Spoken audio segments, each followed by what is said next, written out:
So I knew from the beginning that I wanted to do some kind of video essay or video review for my final project, but I struggled for a while thinking about what the subject of that video was going to be. And I kicked around a lot of ideas, but ultimately I settled on some kind of video review slash roundup of all the films that we watched throughout the course. And then I ended up talking for way too long. So I decided that I was going to cut it down to just my top 5 favorite films we watched throughout the course. And I'm going to try and keep my discussion of these films as concise as possible and limit the discussion to what works about them in particular as science fiction films, seeing as how this was a science fiction genre studies course. So I'm not going to waste any more time. Let's get into it. Just a few quick things I wanted to mention before we jump into the sci-fi aspects of this one. There are great performances in this all around. Ethan Hawke, Jude Law, Uma Thurman in particular are great. Alan Arkin's in this movie for like 15 minutes. That's awesome. A lot of really good stuff to appreciate about the visual design of this film. There's a lot of film noir influence to the way it looks. Borrows a lot from the film noir genre. There's a lot of dark shadows. The costume design is very reminiscent of film noir. The suits all the characters wear and the way the detectives look. The cars and the vehicles in the film are all very reminiscent of that era of Hollywood film. And the film even has a plot that is sort of like a inversion of the typical film noir plot, where instead of having a cynical detective as our main character who's trying to solve a crime, our main character is a decidedly optimistic yet still quietly determined criminal who's trying to avoid detection by the series of detectives in the film. A lot of nice uses of color in this movie. A lot of nice greens. There's a lot of nice golden tones like beiges and browns as well. What makes Gattaca work so well as a science fiction film for me, and you'll hear me say this a couple more times throughout the video as I believe it's sort of a commonality with great science fiction films, is the way it uses its science fiction premise to explore its themes. In Gattaca's case, those themes are of identity and discrimination and genetic eugenics. I think ultimately what sells me on this one though is the character writing. All the characters, like I said, from Vincent to Jerome to Anton to Irene, all have very clear and defined and cathartic character arcs. And Vincent in particular, I think, is one of the strongest main characters from any of the films we watched this semester. So I really enjoy him and his whole journey and his arc and his motivations. I feel like they're very strong and they help to really carry the film through to the end. So yeah. Ultimately, Gattaca makes the point that one's own fate is self-determined. And despite the fact that Vincent exists in this world where he faces all this discrimination and supposedly exists with all these genetic disadvantages, he is still able to be the best at what he does through his sheer force of will, because at the end of the day, there just is no substitute for the human spirit. So I came into this semester not the biggest fan of Ridley Scott, and now I can say that at the conclusion of this semester, I am at the very least a fan of Blade Runner. Alien was good. I liked Alien too. But if you ask me to pick the Ridley Scott sci-fi flick that resonated with me more personally we watched this semester, I'm gonna have to go with Blade Runner. So once again, as I'll say for pretty much every film on this list, great performances all around. Harrison Ford, Sean Young, Rutger Hauer in particular are fantastic. I always really like when I see actors from Deadwood appearing in other projects, so you know. Hey, what's going on, EB? You little varmint. So much like Gattaca, Blade Runner has a heavy film noir influence, and that's probably a lot of the reason why Gattaca has that influence, honestly.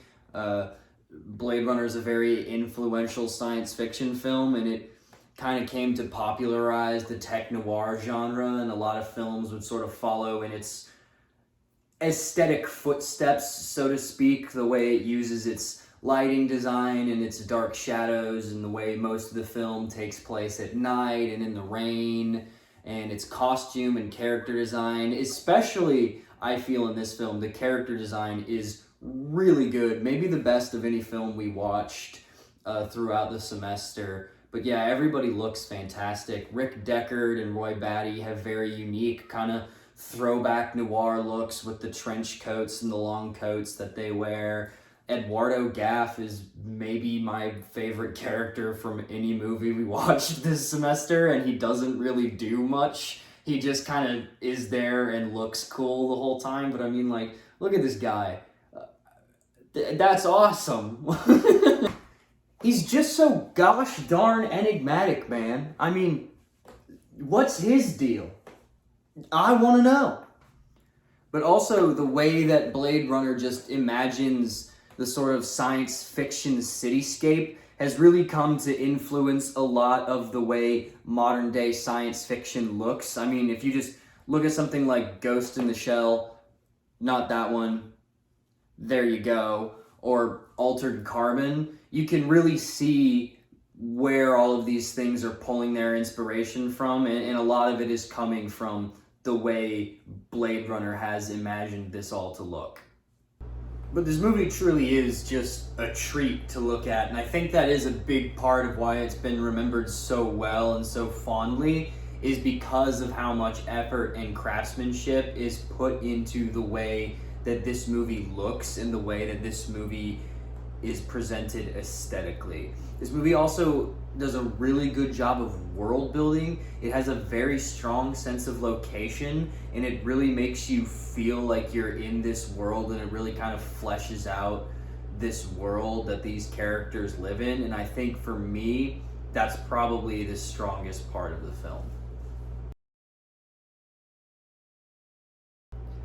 So we watched several genuine horror films, science fiction horror films over the course of this semester, whether it was The Terminator or Alien, but for my money, the most unnerving film we watched this semester by far is easily Ex Machina. This movie does such a good job of building this palpable sense of tension and discomfort throughout its runtime that by the end you're absolutely on edge, just waiting to see what's going to happen.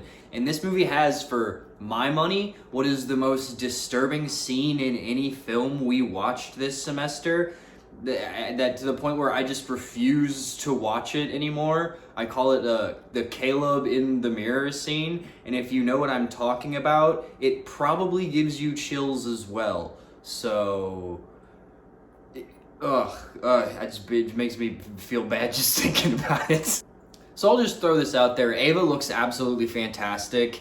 The effect is so good and convincing, and it's only helped out by Alicia Vikander's phenomenal performance. Once again, I don't mean to be tedious, but all the performances in this film are just an absolute out of the park home run. Domhnall Hall Gleeson is really good at being an audience surrogate and making you feel for him throughout the film. And Oscar Isaac, man, he's fantastic. Nathan is such a good antagonist. He is unnerving at the best of times and absolutely terrifying at the worst of times, which is really quite the feat because he spends most of the movie just kind of being drunken, mysterious, and not particularly scary, but there's just this off-putting quality about him that you can't place that keeps you on your toes whenever he's around. And one of my favorite things about the film is the way it kind of tricks the audience into thinking that Caleb is the main character, and he is indeed probably the character that gets the most amount of screen time, and he is the audience's surrogate, but the real meat of this story is the conflict taking place between Nathan and Ava. Their sort of mental and emotional battle against one another to gain the upper hand is the real story of the film, and that really plays out in the climax. The climax, Caleb is unconscious for most of it, and the real battle takes place between Nathan and Ava.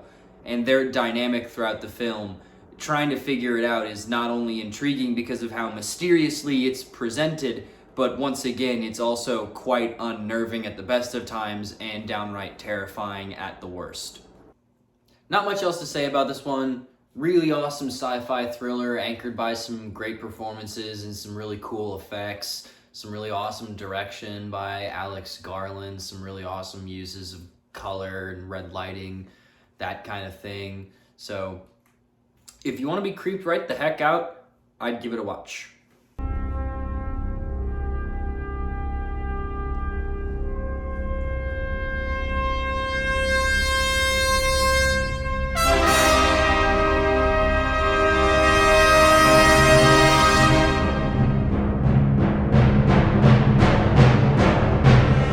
This is, if you ask me, the most well-designed technically and visually film that we watched the entire semester.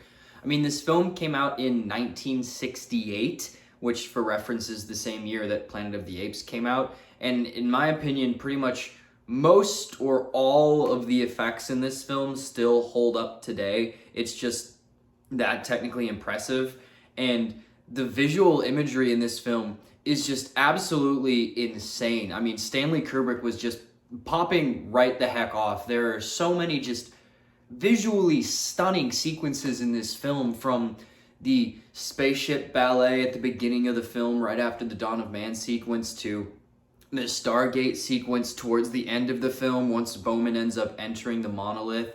It's just so many things that even today I'm like, how did they do that? Which, for a film that came out in 1968, I think really says something. So obviously I need to talk about what I feel like takes center stage in this movie, which is the direction of Stanley Kubrick.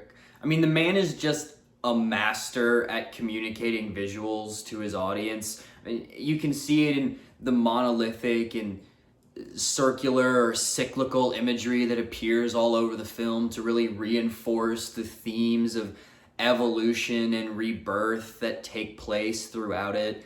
There's just so many smart, purposeful directorial choices made. I mean, beyond the sequences I mentioned earlier, like the spaceship ballet and the Stargate sequence, there's just so many smart choices made, like the choice to cut out sound while the characters are in outer space, or the editing choices that are made, how long shots linger on Hal, and how much that adds to his creepiness and the effect there. And there are just so many smart directorial choices that I feel like you could just spend hours combing over this film frame by frame, just picking them all out. Last thing I'd like to bring up in regards to this film is its tone and atmosphere, and the way it presents space and space exploration is very unique amongst science fiction films, I feel like, and that it really nails the otherworldliness of space and space exploration in a way that I haven't seen many other science fiction films do personally. And yeah, man, once again, it is a slow burn, but that Stargate sequence is just, it's worth the price of admission alone. So if you want to see an absolute master practicing his craft, I'd go ahead and watch 2001: A Space Odyssey. Or if you're in the mood for another Stanley Kubrick sci-fi joint that's not quite as out there and a bit faster paced, maybe watch A Clockwork Orange. Be warned, viewer discretion is advised. Big time. So now, finally, moving on to my favorite film we watched this semester in our sci-fi genre studies class. It's gotta be Spike Jonze's Her. I love this movie so much. Like, this movie is important to me, man. It makes me so viscerally emotional in a way that not many other films have been able to do, that it makes me want to abandon all pretense of attempting to discuss these films in a somewhat academic manner just so I can gush about how good it makes me feel. Again, surface level things. Amy Adams, ScarJo, everybody firing on all cylinders in this one, but a special shout out in particular to a Mr. Joaquin Phoenix, whose performance lends such a tender emotional quality to the film that really contributes in evoking the intended emotions out of the audience member. It's got a lot of really strong things going for it visually. The film has a really nice color palette. It uses a lot of golden browns and beiges and pastels and pinks that really help contribute to this kind of warm, fuzzy, romantic feeling that the film is trying to evoke. And as well, that is reinforced by the shot composition. During a lot of the more tender and intimate romantic moments that we spend with Theodore and Samantha, the camera holds very close to his face, which once again, we just kind of sit there in the moment with them, which once again really reinforces this tender romantic feeling that the film is trying to evoke. The soundtrack by Arcade Fire and Owen Pallett is also probably my favorite soundtrack to any film we watched throughout the semester. It's just, once again, it's so good at reinforcing the feeling that this film is going for. It's just so wistful and longing and tender and romantic. It's just, it's perfect. But once again, what makes this film so strong as a science fiction film is the way it utilizes its science fiction premise to explore its themes of love and connection and memory, and how all of these things shape our experiences and perceptions of love as humans, and just the nature of human romantic experience in general. I could gush about this film all day. I really could. I love it so much. The ending is just so beautiful and perfect, and it makes me want to cry, and I'm super glad I didn't when we were watching it in class, because that would have been really embarrassing. To me, this really is just a perfect little film. I love it so much. It's one of my favorite films of all time. It easily cracks my top 25. It's maybe my favorite science fiction movie of all time, aside from probably Eternal Sunshine of the Spotless Mind, which is a movie it shares a lot of makeup with already, so there you go. I really can't describe how excited I was when I realized we were going to watch this movie in class, and I'm just honestly really grateful for the opportunity to be able to watch it again. So if you haven't, please go see it. Please just do yourself a favor. Trust me. But it is in fact getting late, and brevity has never been a skill of mine, so I'm going to go ahead and wrap things up here. These have been my top 5 favorite films that we watched throughout the course of our sci-fi genre studies class this semester. My name is Alex. Thank you very much for watching.